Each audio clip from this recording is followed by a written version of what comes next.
پرونده امروز داستانیه که نه تنها ماهیت وحشیانه جنایت روی ذهن مردم خیلی تأثیر گذاشت، بلکه بعد از این اتفاق و قتل به خاطر ویدیوهایی که ضبط کردن براش و سیستم قضایی تغییراتی به خودش داد خیلی به یاد همه موند. این جنایت زندگی آدم‌های قدرتمند و مشهور و پرنفوذی رو زیر و رو کرد. زنی که زندگی پرزرق و برقش به بدترین شکل از بین رفت. جوری که میشه گفت فقط این اتفاقات تو کابوس آدم‌ها ممکنه بیفته.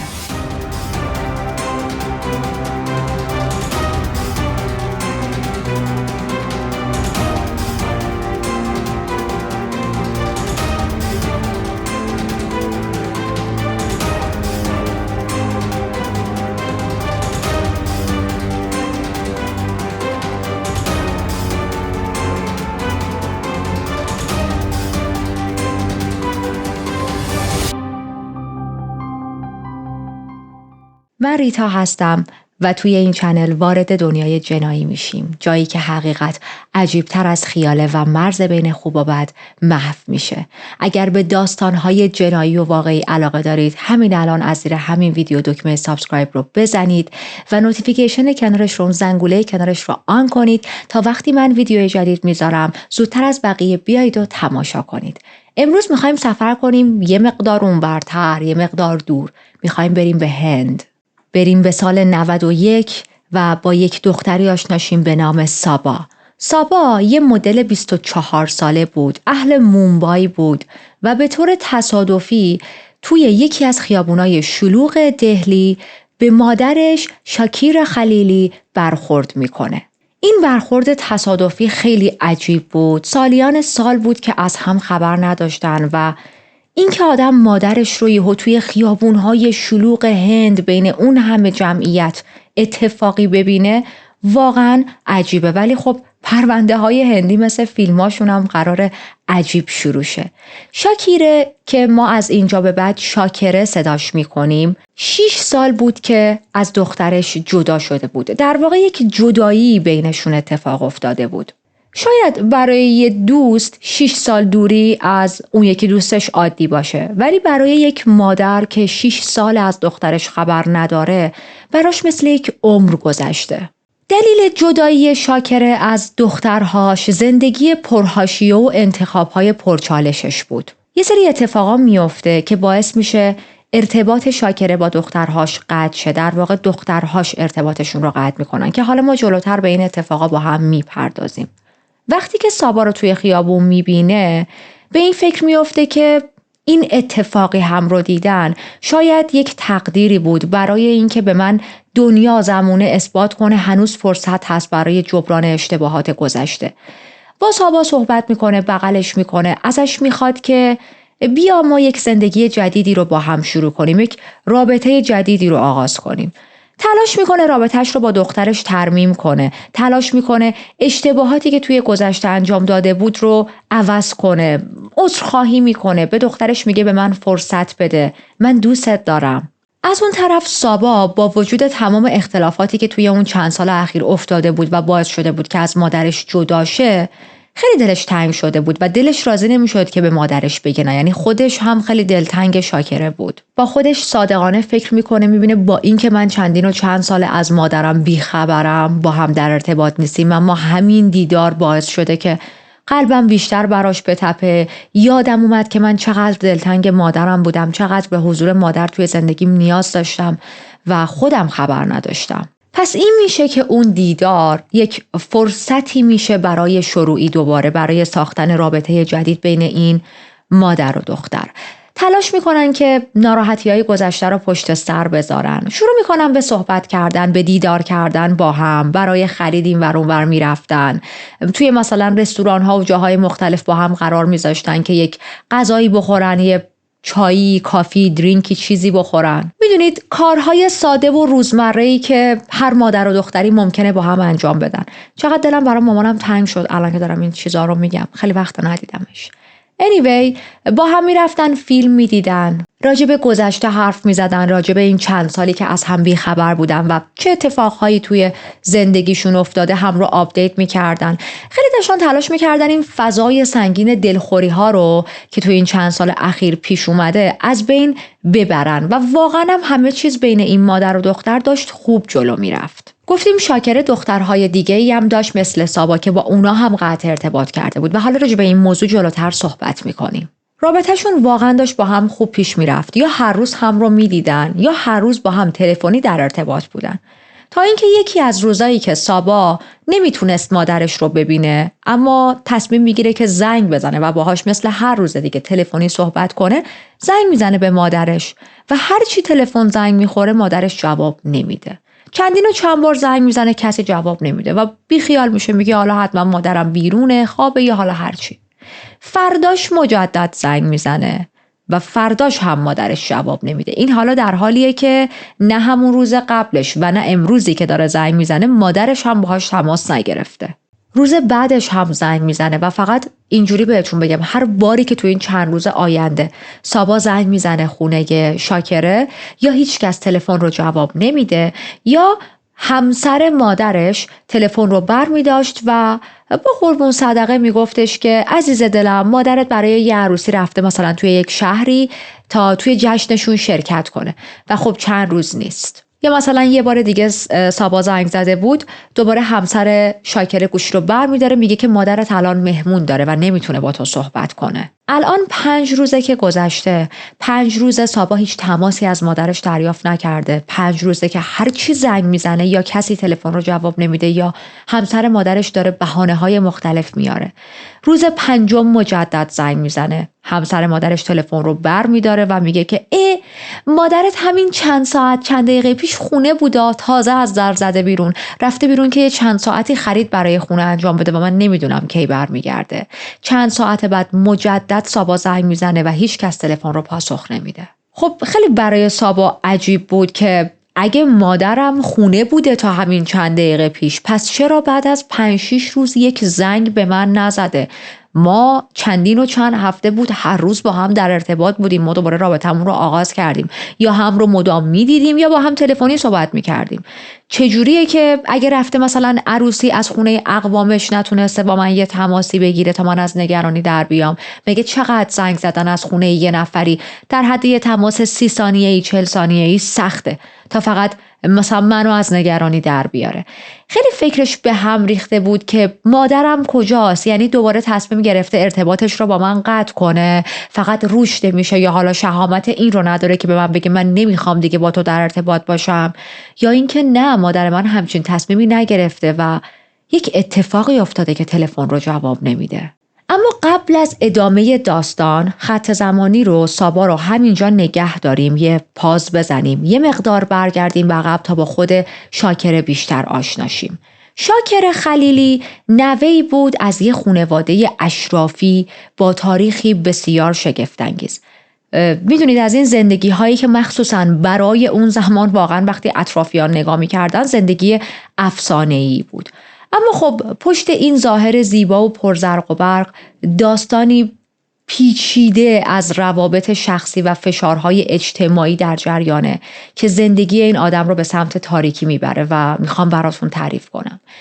شاکره توی 27 آگوست سال 1947 به دنیا اومد، درست چند روز بعد از استقلال هند از بریتانیا.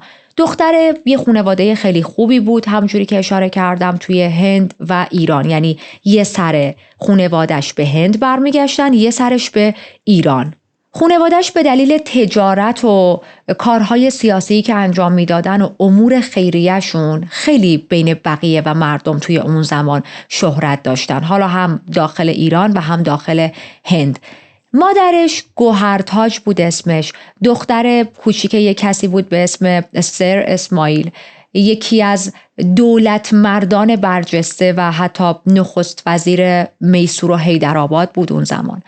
از طرف پدریش هم برمیگشت سمت محمد نمازی، یک بازرگان معروف ایرانی بود محمد نمازی که بنیانگذار بیمارستان‌های نمازی توی ایران و هند بود. از نظر وضع مالی، از نظر جایگاه اجتماعی، شاکره توی خانواده خیلی خیلی بالایی بود. اما به این معنا نیست که همیشه خانواده هایی که وضع مالی خوبی دارن و جایگاه اجتماعی بالایی دارن زندگیشون داخل خونه هم خیلی زندگی راحت و آسوده‌ای باشه، مخصوصا وقتی ما داریم از پرونده های خیلی قدیمی تر صحبت میکنیم.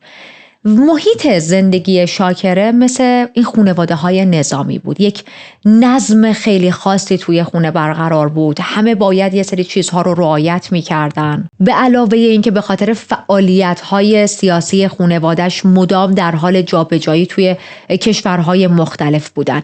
یعنی اینجوری بود که دوران مدرسه‌اش مدام در حال تغییر بود. یه مدت رفت توی سنگاپور، اونجا مثلا تحصیل کرد با خانواده‌اش و به طور کل هر سال باید مدرسه رو عوض می‌کرد دیگه. هر سال باید تا میومد با اون محیط آشنا شه، به اون محیط عادت کنه، تا میومد به معلم‌هاش، به دوست‌هاش عادت کنه. سال بعد باید جابجا می‌شدن و می‌رفتن به یک شهر یا کشور جدید. یک مقدار بزنیم جلو، برسیم به سال 1965. الان شاکره 18 ساله شده و خب طبق خانواده سنتی ایرانی و خانواده سنتی هندی باید ازدواج میکرد. یعنی الان دیگه رسیده بود به سن ازدواج و حتی شاید از نظر بعضیا دیر هم شده بود. ازدواجی که میخواست انجام بده، یعنی پارتنرش هم براش انتخاب کرده بودن، یه تفاوتی داشت با خیلی از ازدواجایی که مثلا بین قوم و خویششون اتفاق میافتاد. شاکره میخواست با پسر خالش اکبر خلیلی ازدواج کنه و خب حالا مسلمون هم بودن دیگه، اگر که من درست یادم مونده باشه. درسته که مثلا ازدواج بین حالا خویشاوند و اینا توی اسلام تا جایی که باز من اطلاع دارم مشکلی نداره، یعنی چیزی نیست که بگن ممنوع شده توی دین اسلام، اما خانواده‌اش خیلی با این ازدواج راضی نبودن. مثلا باورشون این بود که تو آپشن های خیلی بهتری هم داری. من اینجا خیلی تحقیق کردم که ببینم آیا این ازدواج به خواسته و اصرار یکی از اعضای خانواده شاکره اتفاق افتاده یا خود شاکره اون زمان حالا یه ذره بالاخره جوون بود و کلش داغ بود، خیلی اصرار داشت که من میخوام با این آدم ازدواج کنم. واقعیت نمیدونم، فقط میدونم که بعضی از اعضای خانواده‌اش با این ازدواج موافق نبودن، بعضیاش موافق بودن. یه ذره از این اکبر خلیلی براتون بگم. اکبر یه مردی بود که از لحاظ علمی و ورزشی استعداد خیلی زیادی داشت. توی دبیرستان‌های برجسته هند تحصیل کرده بود. به عنوان یکی از بهترین بازیکن‌های تنیس سمت جنوب هند شناخته می‌شد. اما با وجود تمام پیشبینی‌های خوبی که درباره آینده ورزشیش همه داشتن و میگفتن این همین مسیر رو ادامه بده، بسیار زندگی حرفه‌ای ورزشی رو میتونه جلو بگیره، تصمیم گرفت که از مسیر ورزش فاصله بگیره و میره توی دانشگاه شروع میکنه به خوندن رشته حقوق توی چنای.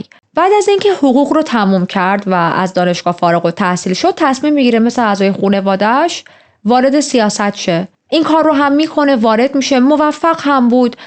شروع میکنه سفر کردن به کشورهای مختلف، جاهای خیلی زیادی رو سر میزنه، از جمله ایتالیا و استرالیا. به عنوان دیپلمات و سفیر فعالیت میکرد و توی این خط زمانی بود که با شاکره با هم ازدواج میکنن. بعد از ازدواج هم این لایف استایل اکبر ادامه داشت و مجبور بود به سفرهای مختلف بره.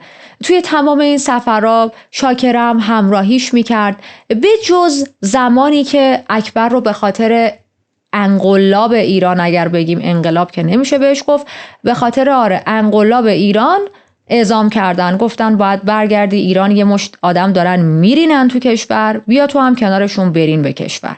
باور کنید روزی که من کار در ترو کرایم فارسی رو شروع کردم با خودم فکر نمی کردم روزی به پرونده‌ای برسم که عکس خمینی رو بخوام من برای شما داخلش آپلود کنم. یعنی من با خودم عهد کردم، گفتم اصلا پرونده ایرانی من سراغش نمیرم، اینم پرونده ایرانی نیست، کیس هندیه. ولی عجیبه، یعنی خمینی تو کی هستی؟ ببین چجوری مسیر رو چجوری شد که من تو یکی این پرونده با عکس این آدمو بذارم. میخواستم اون عکسش که با آفتابس رو بذارم، گفتم ولش کن، بذار مربوط به فضای پرونده باشه. ولی یه روز اون عکس با آفتابش هم میذارم تو این چنل. در ظاهر زندگی این زوج ایدئال به نظر میرسید. شغل موفقی داشتن، اکبر یعنی در واقع خب توی شغلش خیلی موفق بود. به مرور زمان صاحب 4 فرزند میشن، 4 دختر بسیار زیبا، بسیار باهوش خیلی با ذکاوت، زرنگ و همینطور خونه‌های بسیار زیبا و اشرافی توی شهرهای مختلف دنیا. اما فشارهای اجتماعی و شخصی و مسائل سنتی به خصوص از سمت اکبر زیاد بود و بعد از یه مدتی شروع میکنه گیر دادن به شاکره که ما چرا 4 دختر داریم و چرا پسر نداریم.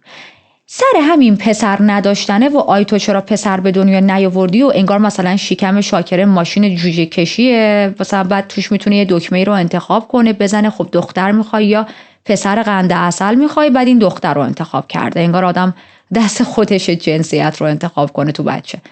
و این فشارها شروع میشه بینشون از سمت خانواده ها، از سمت خود اکبر روی شاکره و آغاز مشکلاتی میشه تو زندگی این زوج و کم کم دیگه اون شادی و رفاه توی زندگیشون جاش رو میده به دعوا و داد و بیداد راجع به این که ما چرا پسر نداریم. فراموش نکنیم که خود شاکره هم زنی بود که از نظر اجتماعی و مالی توی جایگاه بسیار بالایی بود. یعنی الان درسته که حالا اکبر داره خیلی کار میکنه و پست و مقام آنچنانی هم داره، اما خود شاکره هم اینجوریه که وارث خیلی از ارث و میراثه و زن پولداریه.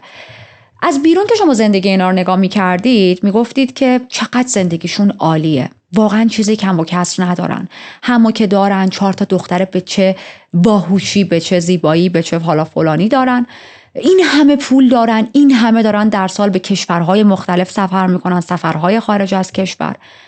اما حقیقت زندگیشون چیز دیگه ای بود.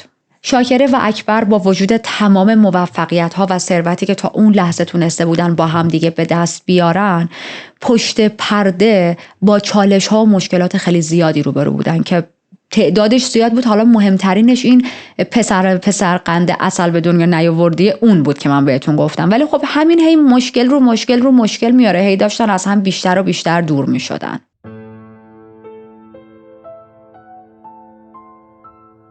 شاکره بعد از 4 دختری که به دنیا آورده امیدش خیلی کمرنگ شده برای بار 5 باردار شدن و خب سنش هم داره زیاد میشه.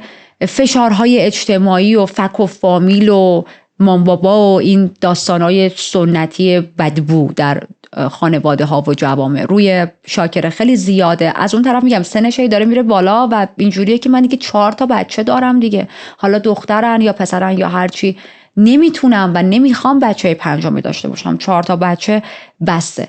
و زمانی که دیگه تصمیم میگیره بچه دار نشه، چون خب میدونست بچه دار شدن مثلا حالا توی سن یه ذره بالاتر میتونه خطرناک باشه. ما هم داریم خب از سالهای قبل صحبت میکنیم، به هر حال علم پزشکی مثل امروز نبود. موقعی که دیگه آب صافی رو میریزه چیکار میکنه رو دستش؟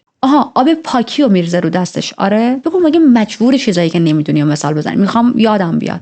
آب پاکی رو میریزه رو دست اکبر، میگه که ببین من دیگه نمیخوام بچه دار شم، ول کن آقا، بکشم ما بیرون.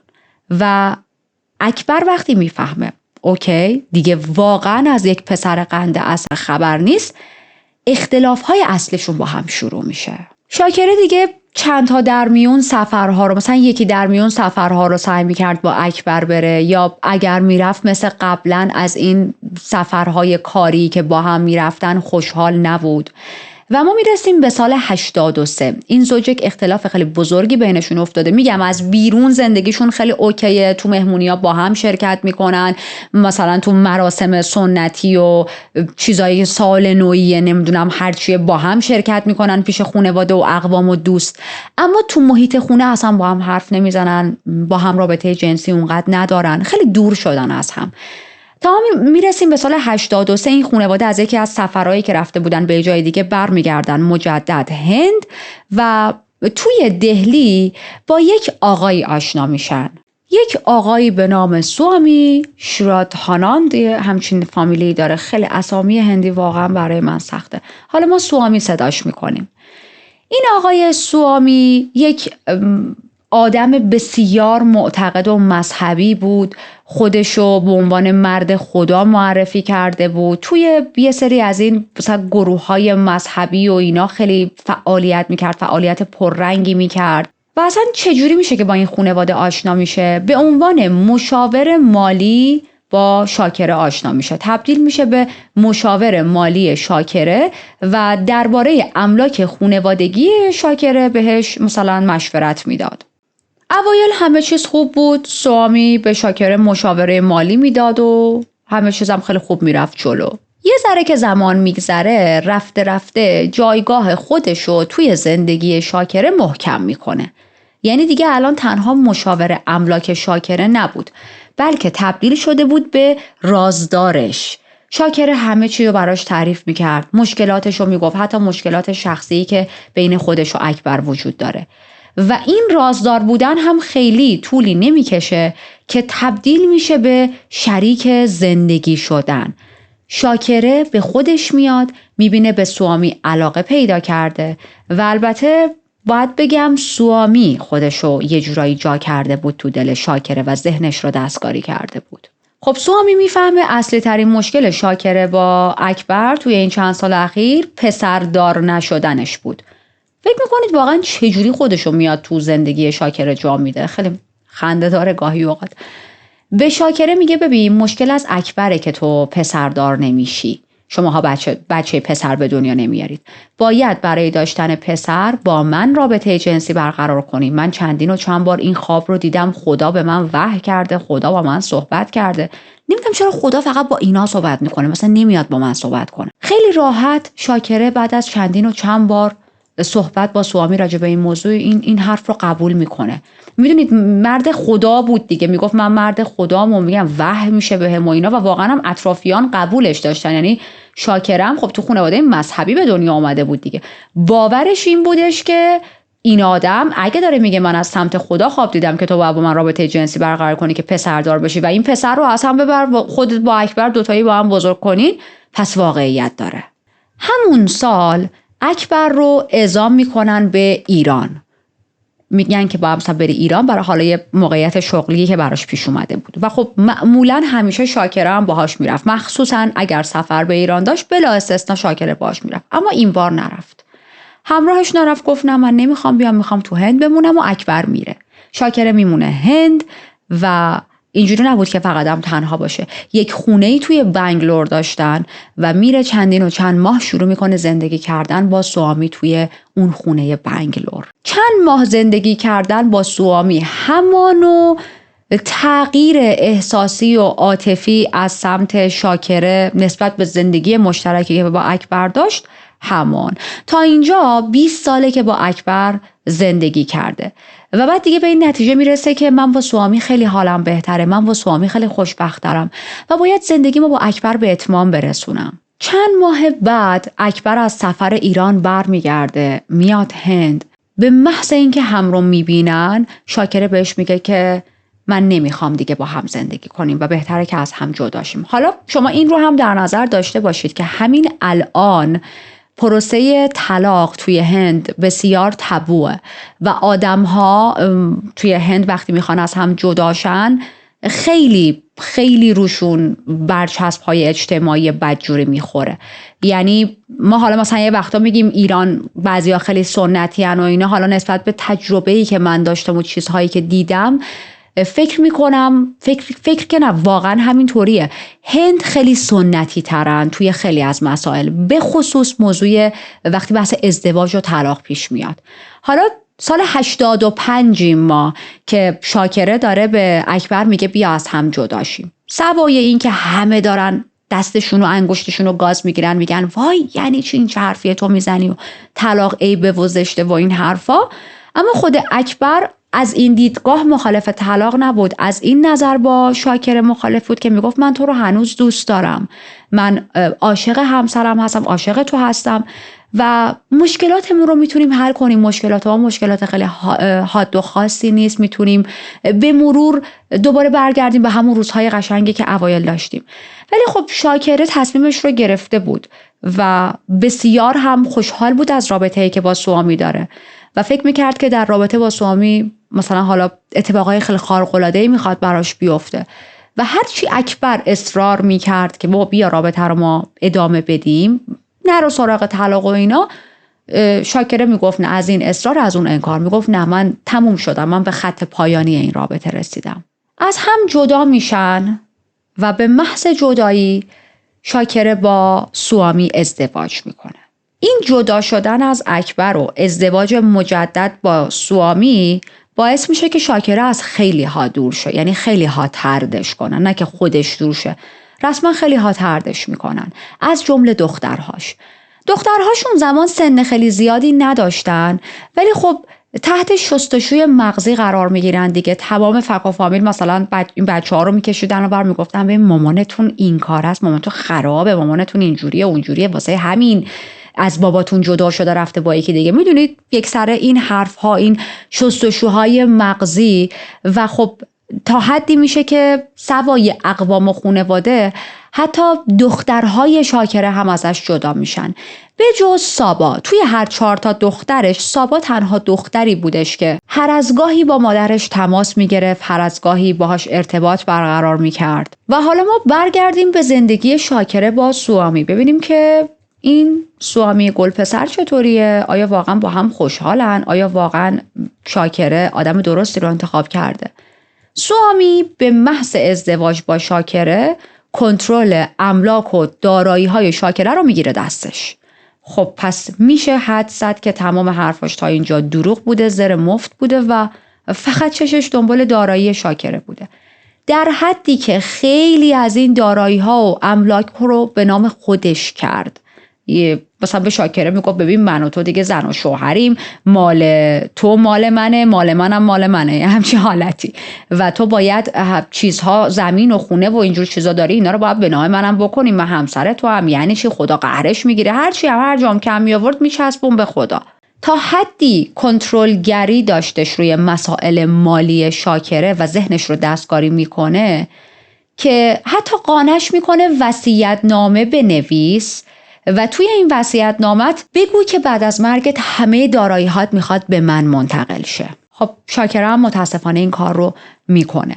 و یه چیزی راجع به کاراکتر خود شاکره بهتون بگم. ببینید چون از ابتدا توی یک خانواده خیلی پولدار به دنیا اومد و همیشه یک اعتماد مالی بین مثلا مادر و پدرش دیده بود، بین خودش و همسرش دیده بود. بعد اکبر هم آدم پولداری بود، گفتم بهتون، بالاخره از فک و فامیل خودشون بود، فامیلشون همشون پولدار بود. اونجوری نبودش که بگیم حالا مثلا، یعنی همیشه تو زندگیش رفاه مالی رو داشته، اصلا متوجه نبوده مسائل مالی، مثلا نبوده پول نشده هیچ وقت. و یک دید زیاد از حد مثبتی روی آدم ها داشت. اون دیدی که ماها داریم، ما همه رو به چشم شاید شبنه آی نکنه طرف کلاهبردار باشه، آی نکنه بخواد این کارو کنه، نداشت. چون اصلا از ابتدا همیشه آدم‌هایی رو تو زندگیش ندیده بود. از ابتدا همیشه دیده بود که خانواده‌اش، همسرش، خودش تو موقعیت‌های همیشه بریز و بپاش داشتن، به بقیه کمک می‌کردن، با آدم‌های درست و حسابی نشست و برخاست داشتن و این دیدگاه رو نداشت نکنه این آدم بابا یه هدفی داره از این که به محض این که ما هنوز سند ازدواجمون خشک نشده داره میگه که پاشو بیا همه چی تو مثلا زمیناتو به نام من کن. خب اگه من و تو زن و شوهریم چه فرقی میکنه؟ من چیزام به نام خودم باشه، چرا باید به نام تو باشه؟ این دیدو نداشت. چند سال میگذره و بعد از چند سال شاکره تازه میفهمه که اوکی این سوامی یک مارمولکیه در پوست انسان، در قالب آدم خدا و نمیدونم خدا داره به من وحی میکنه. و خب شروع میکنن از هم بیشتر و بیشتر دور شدن. این در حالیه که حالا از نظر مالی شاکره خیلی باخت داده ها و الان دیگه خیلی تحت سلطه مالی سوامیه. ولی تازه بعد از چند سال میفهمه من چه تصمیم اشتباهی گرفتم، من حتی اگر از اکبر هم جدا شدم نباید با این آدم وارد رابطه میشدم. به خاطر ارتباط با این آدم من ارتباطم با دخترهام قطع شده. آیا ارزشش رو داشت؟ دخترهام عزیزترین آدمای توی زندگی من هستن و الان کوشن، الان دیگه با من ارتباطی ندارن. تا این که ما میرسیم به سال 91 که گفتیم به صورت شانسی سابا رو میبینه. سابا وارد حرفه مدلینگ شده بود، یک زن خیلی موفقی بود، توی دهلی هم ملاقات میکنن و دیگه ما بقیه داستان. الان ما رسیدیم به اون خط زمانی که سابا حالا هی داره با مادرش تماس میگیره و هر بار به جای این که شاکره گوشی رو برداره، سوامی گوشی رو برمیداره و به یک بهانه‌ای میپیچونتش. سابا بعد از شنیدن داستانهای تکراری سوامی به شدت به نبود مادرش مشکوک شده بود. اینکه چرا مامانم هیچ وقت خونه نیست، چرا تماسامو جواب نمیده، چرا؟ هیچ خبری از خودش نمیده و میدونست مادرش شخصیتی نداره که بچه‌هاش رو اینجوری نگران بذاره، چون در نهایت هم گفتم خود دختراش ارتباطشون رو با شاکره قطع کرده بودن. شاکره کسی نبود که بچه‌هاش رو بذاره کنار. دست از تماس گرفتن بر نمی داشت، مدام زنگ میزد و سوامی توی یکی از این تماس‌ها بهش گفتش که شاکره بارداره، چون بارداره نمیخواد با کسی صحبت کنه. طرز تفکرش اینه که منی که الان باردارم و پسر هم باردارم این کار برام بدشانسی میاره. حالا این حرفش هم که اصلا ادعای کاذب بود، چون همین الانش که الانه توی هند تعیین جنسیت برای بچه انجام نمیدن و حالا تو سال 91 کجا فهمید بچه تو شکمش پسره. همین حرف باعث شد که سابا شک کنه، خیلی مشکوک میشه و میگه نه اینجوری فایده نداره، من باید پاشم برم بنگلور خودم مادرم رو ملاقات کنم. بارداره؟ اوکی، میخوام بیام که تو دوران بارداریش کنارش باشم. میره بنگلور، میرسه خونه مادرش، زنگ میزنه، در رو باز میکنن، میره داخل و مادرش خونه نبود. سوامی میاد یک داستان جدیدی بهش میده، میگه که من گفتم مادرت بارداره ولی نگفتم که خونه است، مادرت رفته مثلا فلان بیمارستان بستری، اسم یک بیمارستانی رو میگه. سابا اصلاً به حرفای سوامی اعتماد نداشت. کاملاً حس میکرد که سوامی داره دروغ میگه، داره یه چیزی رو پنهان میکنه. برای همین یه سری ارتباط ها داشت، با یه سری آدم ها در ارتباط بود. هندم مثل ایران خیلی پارتی بازی داخلش زیاد اتفاق میافته. از این ارتباطاتش استفاده کرد و متوجه شد که هیچ بیماری با نام خانوادگی مادرش توی اون بیمارستان بستری نشده. برای میگم از ارتباطش استفاده کرد، بخاطر اینکه خب نمیگن دیگه مثلا به یک کسی تا زمانی که یه نفر خودش نخواد یا بخواد مثلا نمیگن آره فلانی تو بیمارستان ما هست، مگر اینکه شما از نیروی پلیس باشی، از همچین مقاماتی باشی که خب سابا نبود. با پارتی بازی آمار این موضوع رو در میاره، میفهمه اصلا مادرش توی اون بیمارستان نیست، خیلی عصبانی میشه. دوباره میره سراغ سوامی، بهش میگه چرا انقدر داری دروغ میگی؟ از چند وقت پیش تو همش داری به من دروغ میگی، مامانم توی اون بیمارستان نیست، مامانم کجاست؟ و سوامی ببینید واقعا مثل مارمولک، یعنی اسم مارمولک بد در رفته، اصلا یک شخصیت خیلی موذی داشت این آدم، با موزیگری و زبون و قربون صدقه رفتن و بابا حالا بیا بشین یه ماسالاتی بخور و یه ذره گلوت تازه شه و دختر قشنگم تو مثل دختر خودم میمونی، عصبانیت نداره، با زبون، خیلی زبون چیزی داشتش. میگه که درسته من به تو دروغ گفتم، درسته به دروغ گفتم مادرت تو فلان بیمارستانه، اما من که اینو از خودم در نیاوردم که شاکره خودش خواسته من به تو دروغ بگم. این دروغو گفتم چون این خواسته خود شاکره بوده و من فقط دارم اطاعت امر میکنم از خواسته ها و حرف ها و دستورات شاکره. سابا میگه اوکی من انقدر اینجا میمونم تا بالاخره مادرم برگرده خونه. این بارداریش که تا ابد که نمیخواد طول بکشه، که بالاخره برمیگرده سر خونه زندگیش دیگه، بالاخره توی سوامی ها میخواد ببینه دیگه و میمونه اونجا. هر چند روزی بار سوامی بالاخره خب حرف میافتاد بینشون دیگه، داستانش رو تغییر میداد. یه بار میگفت شاکره رفته انگلیس، رفته مثلا لندن. یه بار میگفتش که شاکره یه سری مشکلات مالیاتی براش به وجود اومده و رفته که ساعت دست برای ندادن مالیات پنهان بشه، یه همچین حالتی. هی مدام دروغ میگفت تا اینکه یه بار که سوامی خونه نبود، سابا فرصت این رو پیدا میکنه که بره اتاق مادرش رو بگرده و چی پیدا میکنه تو اتاق مادرش؟ پاسپورت مادرش رو پیدا میکنه. میفهمه که مادرم هر جایی رفته اونقدری دور نشده که پاسپورتش رو همراه خودش نبرده. پس رسما اون حرفایی که داره میگه رفته انگلیس و اینا که همه اصلا چرت و پرته. چجوری بدون پاسپورت رفته انگلیس؟ خب این که از این. چه اتفاقی برای مادر من افتاده؟ کجاست؟ چرا نمیاد؟ چرا یه زنگ نمیزنه؟ الان چند ماه این زن به من یه زنگ نزده، مایی که هر روز با هم تلفنی در تماس بودیم. بعد از مدتی که میبینه مادرش هیچ خبری ازش نیست، برمیگرده دهلی، ولی اینجوری بود که هر چند هفته یه بار باز میومد به بنگلور سر میزد، سرزده یهو میومد با خیال اینکه، با فکر اینکه شاید واقعا مادرم خونه است و بذار سرزده برم خونش، ندونه که من دارم میام، که اگر داره خودشو از من پنهان میکنه ندونه دارم میام که من ببینمش، فقط من ببینم این آدم زنده است، خیالم راحت شه. توی این چند باری که هی میرفت بنگلور، عین هر چند بار وقتی پاشو گذاشت خونه مادرش و سوامی، وارد یه مهمونی خیلی مجللی میشد. سوامی برای خودش مهمونی گرفته بود، مردم میزدن، میرقصیدن، میخوردن، میخندیدن، همه چی عالی، و این در حالیه که باز دوباره سابا دنبال مادرشه و سوامی مش دروغ بهش تحویل میده و هیچ خبری هم از شاکره نیست. سوامی چجوری داره این مهمونی ها رو میگیره؟ قطعاً با استفاده از پولهای شاکره. تمام این مهمونی ها رو با پولهای شاکره میگرفت و اون خونه ای هم که اونجا داشتن اسمش خونه شماره 81 بود. اون خونه هم به اسم شاکره بود، تو خونه شاکره با پول شاکره داشت، در حالی که خبری الان از شاکره نیست مهمونی میگرفت. توی یه دونه دیگه از همین مهمونی ها که سابا سرزده رفته بود، یه زنی رو میبینه که یه لباس خیلی خیلی گرونی رو تنش کرده بود. حالا چرا این لباس گرون به چش سابا اومد؟ چون این لباس گرون لباس مادرش بود. خب خیلی ناراحت میشه، خیلی عصبانی میشه، میره به سوامی میگه برای چی این لباس رو دادی مثلا به این زنه تنش کنه؟ این زنه اصلا کی هست؟ و سوامی اینجوریه که نه تو دخالت نکن، این زن از دوستای مادرته، خود مادرت این لباس رو بهش بخشیده، تو دخالت نکن. که حالا بعدها هم گندش در میاد، مثلا این زنه یکی از همون زنایی بوده که سوامی باهاش لاس میزده و این لباس گرون قیمت رو از سمت خودش کادو داده بوده به این زنه، لباس شاکره رو. چند ماه بعد تولد شاکره میشه، هنوز ازش هیچ خبری نیست. سابا به مناسبت تولد مادرش 2 ساریه خیلی قشنگ با یه کارت تبریک برای مادرش میفرسته.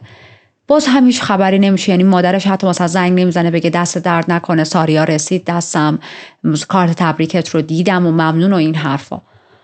دوباره بعد از چند وقت میره سر میزنه به خونه مادرش توی بنگلور و میبینه اون ساریایی که براش خریده بود یه گوشه اتاق مادرش همجوری افتاده، کارت تبریک هم روشه و متوجه میشه یکی از این ساریا پوشیده شده. یه چند تا تار مو هم روش بود، ولی خب نمیدونه حالا واقعا مادرش این لباسا رو پوشیده یا یکی دیگه پوشیده. همون موقع ها سوامی میاد میگه این لباسا رو مادرت پوشید، خیلی دوست داشت، ازت هم تشکر کرد. میگه پس چرا همجوری اینجا رو تخت ولش کرده، یا مثلا چرا این یکی لباسه رو اصلا نپوشیده، چرا در جواب این کارت تبریک هیچی نگفته؟ میگه نه چرا به من گفت خیلی کادوهاتو دوست داشته، حالا فرصت نکرده به خودت بگه. الان 1 ساله که گذشته، 1 سال هیچ خبری از شاکره نیست و من نمیدونم سابا چجوری 1 سال تونسته تحمل کنه. من واقعا 24 ساعت 48 ساعت از خونه آدم خبر نداشته باشم قلبم میاد اینجام.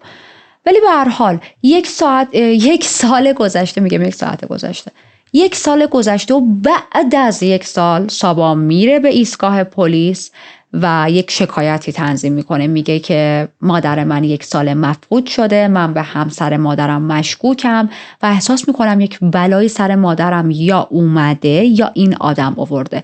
هرچی هست این آدم داره یه چیزی رو من قایم میکنه. پلیس اول این پرونده رو اصلا جدی نمیگیره.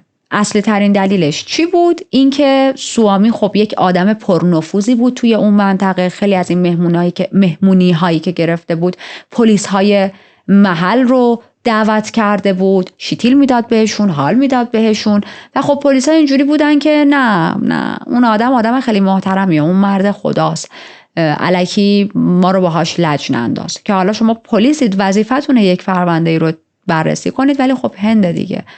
آخرین پرونده‌ای که از هند داشتیم پارسال بود. من یادم میره که داستان هند چجوری بوده کلا یا چجوری هست.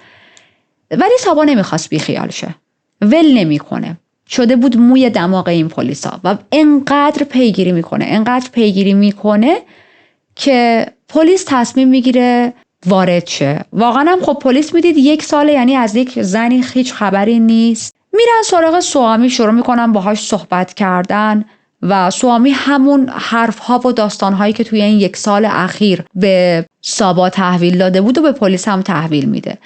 منتها پلیس خیلی زودتر از سابا میفهمه که چرا حرفاش با هم جور در نمیاد. میفهمه که تناقض توی صحبتهاش خیلی زیاده. میگم پاشو جمع کن، بیا بریم اداره پلیس، ما با تو کار داریم. چرا یه روده راست تو شکم تو نیست؟ چرا انقدر مثلا داری دروغ میگی؟ خط زمانی ها دروغه، همه چی چرا دروغه؟ میبرنش اداره پلیس، با روش‌های خاص خود هندی‌ها حرف از زیر زبونش میکشن بیرون. در نهایت توی این فشارهای زیادی که روش بوده بالاخره سکوت رو میشکنه. یعنی میشکنه که بگیم شکسته میشه دیگه، اینجوری بگیم بهتر، احتمالاً با چوب و چماق افتاده بودن به جونش و یک واقعیتی رو اعتراف میکنه که دنیای این خانواده رو زیر و رو میکنه. به پلیس چی میگه؟ میگه که شاکره چند وقت پیش سکته قلبی کرده، از دنیا رفته و طبق وصیت خودش من توی خونه خاکش کردم، خودش از من اینو خواسته بود. پلیس حرفشو باور نمیکنه، میگه من بهتون نشون میدم، بیایید با هم بریم تو محل زندگی، تو همون خونه بهتون محل دفن شاکره رو نشون میدم. میگه من جایی که شاکره دفن شده رو نشونتون میدم، توی جعبه چوبی دفن شده بود، حتی بعضیا کمکم کردن که حفاری رو انجام بدم، حتی ابزارهایی که برای دفن استفاده شده همه رو بهتون نشون میدم که شما باورتون بشه من کار بدی نکردم، خودش خواسته بود که من خاکش کنم. میرن به خونه شماره 81، میرن به حیاط پشتی و پلیس واقعا با این باور داشت قدم میذاشت تو خونه 81 که شاکره به مرگ طبیعی مرده و حالا یه جای توی اون خونه خاک شده.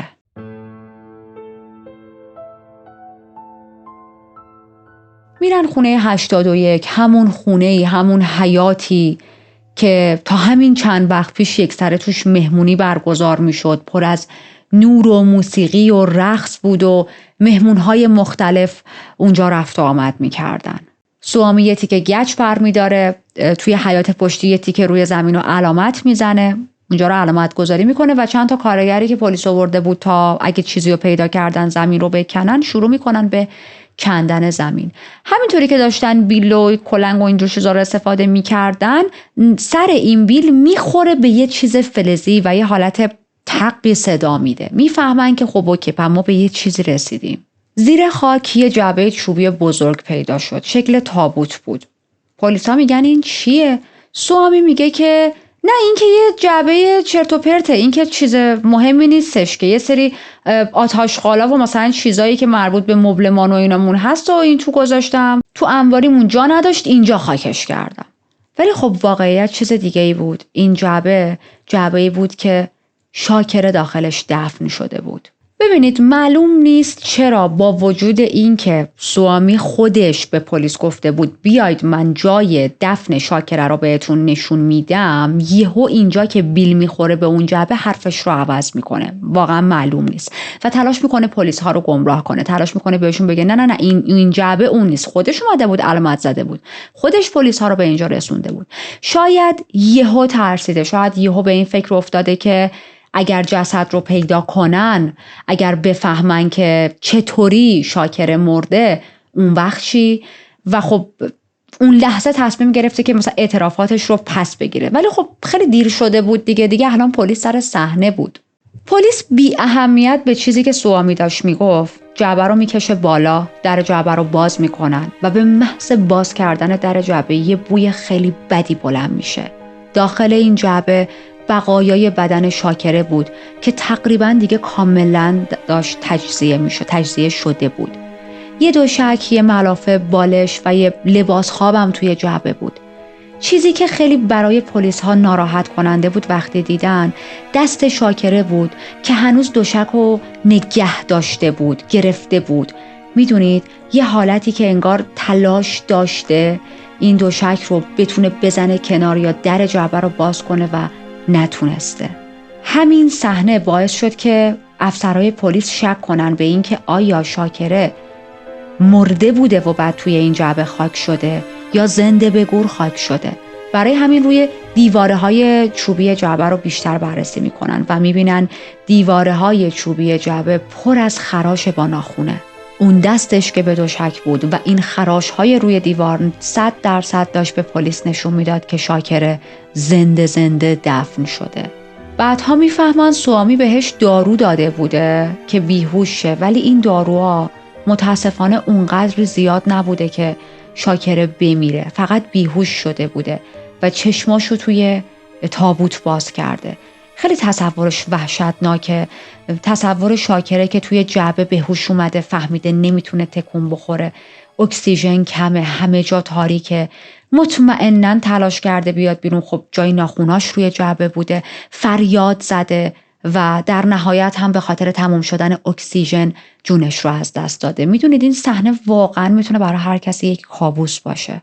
به خاطر خانواده پرنفوذی که شاکره داشت، خبر این قتل خیلی میپیچه، خیلی بولد میشه، خیلی همه ازش صحبت میکنن و برای اولین بار در تاریخ هند یک دکتری میاد که بقایای بدن رو بررسی کنه و با دوربین میاد که همه چیزو ثبت و ضبط کنه. چرا؟ چون از مقامات بالا دستور داده بودن توی دادگاهی که برای شاکره میخوان برگزار کنن باید مدارک به صورت سند وجود داشته باشه. همه چیز رو باید فیلم بگیرید، عکس بگیرید و توی دادگاه به نمایش بذارید. چیزی که توی این خط زمانی در دادگاه‌های آمریکا داره آلردی اتفاق میافته یا حتی توی دادگاه‌های اروپایی، ولی خب ما داریم از آسیا و هند صحبت میکنیم دیگه. هنوز این اتفاق توی قانون قضایی هند نیفتاده بود و برای بار اول بود که میخواستن فیلم و عکس و مستندات این کرایم سین و جنایت رو به دادگاه ببرن. گوهرتاج مادر شاکره رو برای شناسایی جسد دخترش صدا میکنن بیاد. خیلی حالش بد بود، میگفت احساس میکنم قلبم شکسته. نمیتونست خب خیلی از چهره واقعا تشخیص بده که آیا شاکره دختر خودشه یا نه، به خاطر اینکه گفتم جسد خیلی تجزیه شده بود. ولی از لباسی که تنش بود و از یک انگشتری که سنگ قرمز داشت و همینطور 2 انگشتر دیگه که دستش بود، از اونا فهمید که آره اینا همیشه همراه با شاکره بوده، مثلا این لباسش بوده، این انگشترها رو خیلی، این انگشتر سنگ قرمزه از این انگشترهایی بوده، جزو جواهراتی بوده که شاکره از خودش هرگز دور نمی کرده. دیدید مثلا ماها بعضی وقت یه سری زیورالاتی داریم که همیشه همراهمون هست، این انگشتر هم برای شاکره اینجوری بود. حالا داستان چیه؟ سوامی چجوری شاکره رو به قتل رسونده؟ بیاید اینو براتون تعریف کنم. اون روز حادثه میاد شروع میکنه با شاکره صحبت کردن، زن عزیزم قربونت برم و از این حرفا. شاکره رو واقعا خر کردن، چایی براش میریزه، چایی هم از این چایایی بوده که از انگلیس براشون اومده بوده و باید بیا چای انگلیسی بخوریم و در واقع توی این چایه داشته چند تا قرص بیهوشی، داروی بیهوشی میریخته و خب این قرص ها و داروها رو هم اون زمان خیلی راحت از داروخانه و این ورانور واقعا میتونستین تهیه کنین. حالا باز الان قوانین هند یک مقدار سختگیرانه تر شده، بدون مثلا جواز دکتر به شما نمیدن اون قرصو. فکر می‌کنم البته هنوزم بدن، پارتی باید داشته باشی، ولی خب اون زمان خیلی کیش میشی تر بود واقعا. اینطوری قرص گرفته بوده میریزه توی چای شاکره، میده بهش. شاکره از همه جا بیخبر با اعتمادی که به این آدم داشته چای رو میخوره. چند دقیقه بعد چشاش سنگین میشه، از حال میره، بیهوش میشه. بلندش میکنه میذارتش روی یک دوشکی. یه سوراخی توی دیوار از قبل درست کرده بود، احتمالاً توی یکی از همون موقع‌هایی که شاکره خونه نبوده، حالا مثلا برای سفری جایی رفته بوده و از طریق این سوراخ جسد که ندیگه، شاکره الان اینجا زنده است، بدن شاکره رو با اون دوشکه اینجوری میندازه پایین، میفرسته پایین و میره توی اون تابوتی که از قبل براش تدارک دیده بود. شاکره الان افتاده توی این تابوته، اما یک موضوعی هست. در این تابوت هم سوامی بسته و میخواد الان این تابوت رو یه جوری ببره توی خاک بذاره دیگه. شاکره اندامش اوایل ازدواج خیلی باریک بود، اما ازدواج با اکبر رو الان که دیگه حالا مثلا مقدار سن و سالی ازش گذشته بود، خب دیگه اون باریکی اندام رو نداشت، وزنش بیشتر شده بود و بخوام کلی بهتون بگم جوری نبود که سوامی واقعا بتونه وزن شاکره رو همراه با وزنی که خود اون تابوت داره با هم بلند کنه به تنهایی و ببره یه جا خاک کنه. پس پلیس به این نتیجه میرسه که تو 100% تنهایی این کار رو انجام ندادی و از یه سریا برای جابجایی این جعبه کمک گرفتی. برای همین نزدیک 20 نفری که توی اون خونه کار میکردن، حالا واچمن دم در بود، مثلا سرونت های توی خونهشون بودن، نمیدونم هر کی، درایورشون بود. همه اینا رو میارن چک افسری شروع میکنن بازجویی کردن، ولی خب چیزی نصیبشون نمیشه. همه اینا حالتی بودن که سر به ما گفته بودش که ما باید این جعبه رو جابجا کنیم، ما هم کمکش جابجا کردیم، ما اجازه نداشتیم بپرسیم چی داخل این جعبه است. و خب نمیشه راست و دروغ این موضوع رو مشخص کرد دیگه.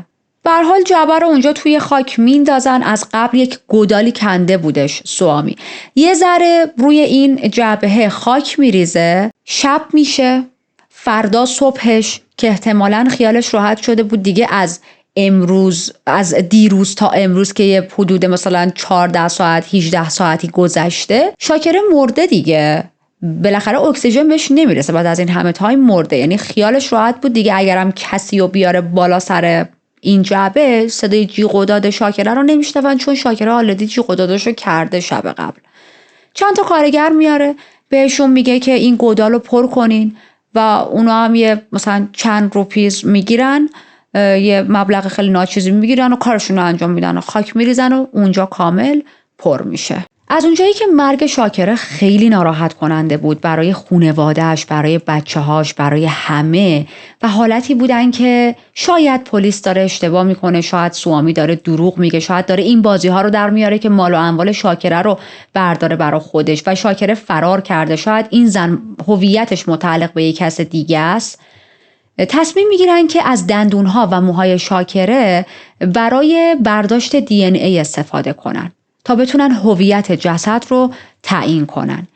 اولین باری بود که توی تاریخ علوم پزشکی قانونی هند داشتن از تحلیل دی ان ای برای شناسایی قربانی استفاده میکردن. چیزی که امروز خیلی عادی به نظر میرسه ها، چیزی که امروز اگه انجام ندن ما تعجب میکنیم و توی اون زمان مخصوصا توی هند کاملا خلاقانه و نوآورانه بود. خب این کار رو میکنن، با این روش دیگه به طور 100% هویت شاکره رو تایید میکنن و برای خانواده‌اش یک پایان تلخی بود دیگه. مطمئن میشن که دخترشون، مادرشون، همسر سابقشون هرگز به این دنیا بر نمیگرده و متاسفانه هویت درست بود. سوامی میره زندان تا سال 97 اولین سالی بودش که پرونده برای اولین بار میره به دادگاه. تا سال 2005 این پرونده هی ادامه داشت، هی میرفتن میومدن. من فکر میکنم اینو یک بار دیگه هم بهتون تو پرونده هندی قبلی که با هم بررسی کرده بودیم گفتم، دادگاه‌های هند واقعا خیلی طولانیه. یعنی طرف نوجوان میره با تابوت برمیگرده از توش، حالا نه همیشه ولی اکثر مواقع. و خب این اتفاق هم افتاد، ما یک خط زمانی خیلی زیادی رو میبینیم تا دادگاهش تموم شه، با اینکه مدارک همه وجود داشت براش. البته که از دلایلش هم جمعیت خیلی زیادشونه دیگه، تو اون جمعیت زیاد خلافکارم خیلی دارم و دیگه خب بالاخره باید زمان باشه قاضی به همه پرونده ها بررسی کنه. سال 2005 میگن سوامی باید با دار اعدام شه، این حکمی بود که بهش میدن. موقعی که داشتن حکمشو بهش میگفتن هیچ ایموشن خاصی نشون نداد، اصلا خیلی واقعا شاید دیوار ترک خورد، ولی این آدم هیچ ریاکشنی نداشت. قاضی توی متن حکم نوشت با توجه به شواهد و شرایط این پرونده مشخصه که این قتل باعث ایجاد ترس و وحشت بین خانواده ها و جامعه شده، جوری که توانایی زندگی توی آرامش رو از خانواده قربانی گرفته. هیچ عاملی نمیتونه کاهش دهنده این باشه که تخفیف در مجازات سوامی به وجود بیاد. با در نظر گرفتن ماهیت و روش برنامه ریزی قبلی برای قتل، برای اینکه این آدم به سودهای شخصی و مالی خودش برسه، این پرونده 100% شایسته اعدامه. ولی خب این پرونده یه سری مشکلاتی داشت، مثلا اینکه قرار شد چند تا قاضی دیگه هم این حکم اعدام رو تایید کنن. باز دوباره تا 12 سپتامبر سال 2005 این قاضی‌ها با هم درگیر بودن که آیا ما این حکم اعدام رو تایید بکنیم نکنیم، و میگفتن این کیس یکی از نادرهای به اصطلاح پرونده های جنایی که توی هند اتفاق افتاده. حالا از چه نظر میگفتن نادر؟ گفتم شاکره از خانواده خیلی پرنفوذ و قدرتمندی بود، وضع مالیش خیلی خوب بود. از اون طرف مدلی که با DNA هویتش رو مثلا تونستن شناسایی کنن، مدلی که سوامی 1 سال تمام داشت کاور میکرد، مهمونی میگرفت، آدم ها میومدن رو زمینی که زیر شاکره صاحب همون خونه خاک شده میزدن، میرقصیدن، پایکوبی میکردن. کلا نقاط عجیب توی این پرونده زیاد بود، یعنی دیگه اونقدی عجیب بود که خود هندی‌ها میگن واقعا پرونده نادری بود. بالاخره اون چند تا قاضی هم تایید میکنن که آره سوامی باید اعدام شه، اما با وجود تایید این حکم‌ها سوامی هنوز که هنوز زنده است. الان زنده است، توی یکی از زندانهای هند، 85 سالشه، توی بخش سالمندهای زندانی توی یه منطقه داره دوران حبس ابدش رو میگذرونه. تو این همه سال زندانی بودنش فقط و فقط 1 نفر 1 بار ملاقاتش کرد، اونم برادرش بود. توی سال 2021 یه بار رفته بود ملاقاتش، هیچ ویزیتور دیگه ای نداشتش. اتفاقا تو همون سال سوامی درخواست بخشش میکنه از ریاست جمهوری، میگه من رفتارم توی زندان خیلی خوب بوده، ولی خب هیچ پاسخی هم به این درخواستش داده نشد. تو زندان مفت میخوره، مفت میخوابه، میگوزه، میچوسه، وقت خودشو داره صرف آموزش متنهای مذهبی و معنوی و اینجور چیزا به بقیه زندانیا میکنه. اگه اعدامش نکنن دیگه تو همون زندان میمیره دیگه، یعنی زندگیش تو همون زندان به پایان میرسه. اما خب شاکره دیگه زنده نیست. اگر زنده بود الانی که ما داریم این پرونده رو تعریف میکنیم 70 خورده سالش بود، میتونست موفقیت بچه هاشو ببینه، میتونست نوه هاشو ببینه، میتونست ازدواج بچه هاش رو جشن بگیره باهاشون و خیلی خیلی کارهای دیگه‌ای که خانوم های این سن و سال شاید انجام بدن. زندگیش توی سن 44 سالگی ازش گرفته شد، سنی که خیلی از مادران ما همین الان شاید حالا دور از جونشون توی این سن باشن و واقعا جوان بود، واقعا حیف بود. خیلی پرونده دردناکی بود برای من، نمیدونم چرا، حالا شاید خیلی وقت بود سراغ هند نرفته بودیم، ولی ناراحت کننده بود برام. این آدمایی که در قالب مذهب میرن و میخوان پول بقیه رو ازشون بگیرن، وای اینا خیلی حرص منو در میارن. ولی به هر حال قبل از اینکه پرونده رو ببندیم بریم چند ثانیه راجع به شاکره صحبت کنیم، راجع به ویکتیم امروزمون، قربانی امروزمون، کاری که همیشه تو این چنل انجام میدیم و باز دوباره بیایید سراغ من. شاکره خلیلی زنی بود از خانواده‌ای پرنفوذ و اشرافی، اما زندگیش به طرز وحشتناکی به پایان رسید. زنی بود خیلی مهربون، دوست داشتنی، با رویاهای بزرگ. شاکره با وجود تمام ثروت و موفقیت اجتماعیش قربانی اعتمادش شد. اعتمادی که به اشتباه به فردی سپرده شد که نه تنها زندگیشو ازش گرفت، بلکه عشق، آرامش و آیندهش رو هم ازش دزدید. یادش زنده و گرامی. مرسی که تا اینجا با من همراه بودید. حتما برای من کامنت بذارید. یه آپدیتی بهتون بدم. من یک تغییری توی تیم دادم و حالا اون کسی که بخش انتخاب پرونده ها رو به عهده داشت، یعنی خب مثلا از هر چند تا پرونده انتخاب میکرد و من در نهایت فاینال مثلا یکی رو کانفرم میدادم، اون بخش رو من تغییر دادم، شخص رو عوض کردم و احساس میکنم که شخص جدیدی که گذاشتم، پرونده های جدیدی که حالا داره مثلا معرفی میکنه برای شما نسبت به کامنت هایی که میذارید پرونده های جدیدیه. اوکی، یعنی جدید از این نظر که مثلا نشنیدید یا خیلی کمتر شنیدید و این رو برای من کامنت بذارید. نظرتون راجع به این چند تا ویدیوی آخر تا حالا همین ویدیو چیه؟ این نظرسنجی رو داشته باشیم با هم. میخوام ببینم که به چه صورت داریم پیش میریم و خب کی بهتر از شماها که توی این چنل بتونید نظر بدید. اگر بار اول بود داشتید این روایت رو از من میشنیدید، پرونده های جنایی رو دوست دارید، حتما کانال من رو هم سابسکرایب کنید. خیلی خوشحالم میکنه. به علاوه اینکه ما همیشه به صورت منظم سر یک تایمی پرونده داریم، چند بار در طول هفته. کامنت یادتون نره. به زودی با پرونده جدید میام سراغتون.